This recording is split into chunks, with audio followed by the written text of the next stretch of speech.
students of class 11. Today we will talk about linear speed. Now, average linear speed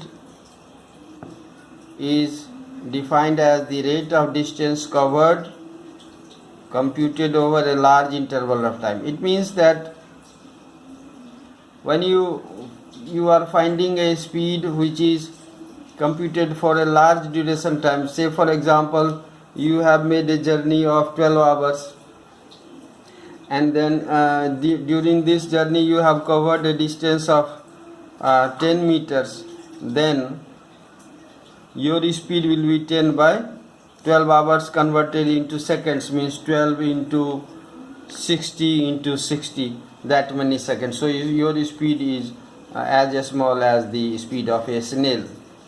Now here I have given you the example. The example is, if a body covers a distance of 7 meters in 14 seconds, then its average linear speed will be 7 by 14, that means 0.5 meter per second. So here what you see, you must notice that this ratio of distance by time is calculated for a large duration of time. Similarly, we define average linear velocity. Here also average linear velocity is the ratio of displacement made per unit time when computed over a large interval term. Again, here we are doing the same thing, but with a difference that in the previous case, while we were finding the average linear speed, we were measuring the distance traveled, while in the case of average linear velocity we are measuring the displacement. So you know displacement is different from distance, because displacement, the magnitude of displacement is found by the minimum distance between initial position and final position of the body, while in the case of distance we measure the actual length of path. So that way in this example again we are having the distance of 2 meter covered in 10 seconds time. So that becomes, the average linear velocity becomes 0.2 meter per second towards the east if the distance was traveled towards east, and so the other examples are there. Now you see, we are switching over to a different thing slightly, which is called instantaneous linear speed. What is instantaneous linear speed? Now here you see, say for example we consider a time 8 o'clock, and that at that instant of time, if we find the total distance covered in a very short duration, then the ratio of distance covered by that time will give us the instantaneous linear speed. It is the instantaneous linear speed is the speed of a body at a particular instant of time,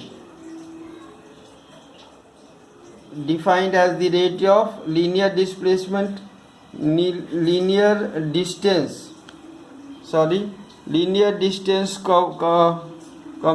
covered computed over a infinitesimally small duration of time.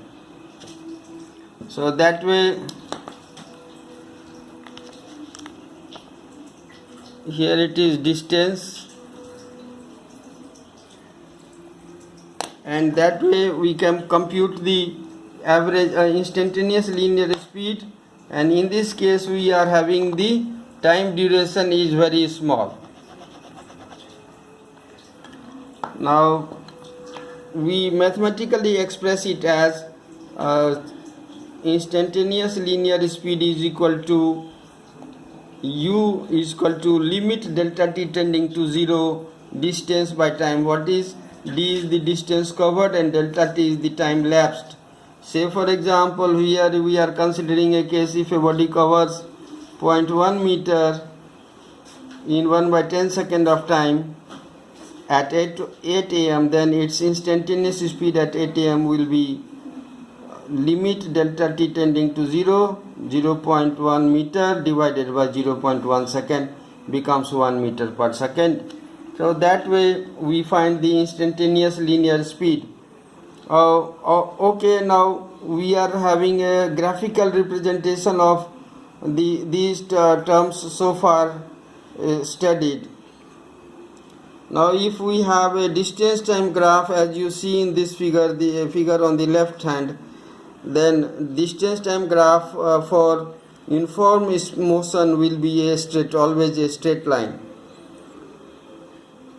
And if we plot the uniform accelerated motion on distance time graph, then it will be like a curve, exponentially rising curve, as you see is drawn by the red ink and stars at the different points. We have taken in this case acceleration is equal to 2 meter per second square and initial velocity u is equal to 0.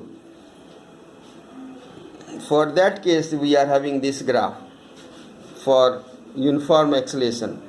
Now if we talk about velocity time graph, then is uniform speed or velocity will be represented by a horizontal line, that is line parallel to the x-axis, and the uniformly accelerated motion will be represented by a straight line as shown by the red colored line. So that is that you have to remember. These are very significant things because we shall be using it in future time. Now what you see is the next term we are going to discuss is the instantaneous linear velocity. What is instantaneous linear velocity?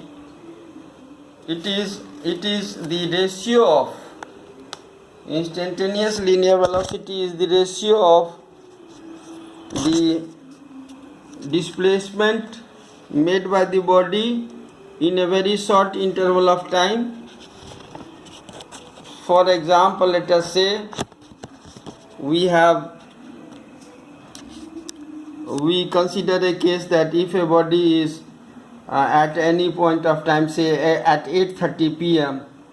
is covering a distance of 0.2 meter towards north in a very short duration of 0.1 second, then its instantaneous linear velocity will be 0.2 meter by 0.1 second equal to 2 meter per second towards north.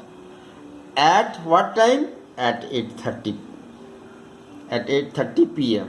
That is, we have considered the time, measured the time duration, a small time duration. So what it is, instantaneous linear velocity is the ratio of displacement to the time when time duration is taken to be negligibly small, and therefore we are having the notation limits delta t tending to 0. D arrow means displacement divided by time lapse, a small time lapse delta t. Therefore the sign delta t is tending to 0. It means it is not 0 but very very very close to 0. So this is how we find the instantaneous linear velocity. Now we can also similarly define average linear acceleration. Average linear acceleration is the rate of change in velocity, and that means this time we are calculating the acceleration, the ratio of change in velocity by time for a large duration of time, and therefore the mathematical formula is A average is delta v, arrow is on A and arrow is on delta v because these are vector quantities, and delta t is the time lapse. Of course this time the time lapse is very large. For example, we have considered that a body is changing its velocity from 5 meter per second towards east to 10 meter per second towards east in 50 second time. Then in that case the average linear acceleration A is equal to 0.1 meter per second square towards the east direction. Similarly we can define instantaneous linear acceleration.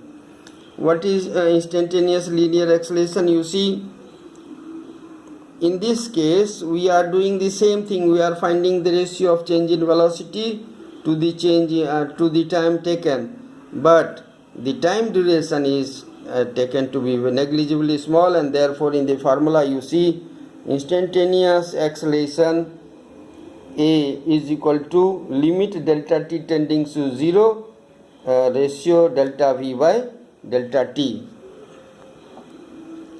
Here you have taken the time duration to be negligibly small, and for in the example we are having this in the same example as given above, we are simply having the time duration equal to 0.1 second, and as a result the instantaneous acceleration becomes 50 meter per second square towards east direction. Thank you, at 9 a.m. Thank you and have a nice day.